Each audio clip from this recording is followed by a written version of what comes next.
சிவா இயக்கத்தில் சூர்யா நடித்துள்ள கங்குவா படத்தின் படப்பிடிப்பு முடிவடைந்து இறுதிக்கட்ட பணிகள் நடைபெற்று வருகிறது. இந்த படத்தை அக்டோபர் 10ஆம் தேதி ஆயுத பூஜையை முன்னிட்டு வெளியிடுவதற்கு திட்டமிட்டு இருந்தார்கள். ஆனால் அதே தேதியில் ரஜினியின் வேட்டையன் படம் வெளியாக இருப்பதாக அறிவிக்கப்பட்டதை அடுத்து கங்குவா படத்தின் ரிலீஸ் தேதி மாற்றப்பட்டது. என்றாலும் எந்த தேதியில் வெளியாகிறது என்பதை இதுவரை படக்குழு அறிவிக்கவில்லை.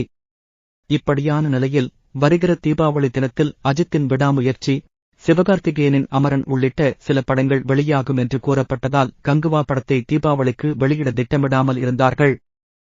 ஆனால் தற்போது அஜித்தின் விடாமுயற்சி டிசம்பர் இறுதியில் கிறிஸ்துமஸுக்கு வெளியாக இருப்பதாக கூறப்படுகிறது. அதனால் தீபாவளிக்கு கங்குவா படத்தை வெளியிடுவதற்கு படக்குழு தயாராகி வருகிறது. ஒருவேளை அஜித்தின் விடாமுயற்சி தீபாவளிக்கு வெளியானால் கங்குவா படத்தை நவம்பர் 14ஆம் தேதி வெளியிடுவதற்கும் ஒரு திட்டம் இருப்பதாக அப்பட வட்டாரத்தில் இருந்து ஒரு தகவல் வெளியாகி இருக்கிறது.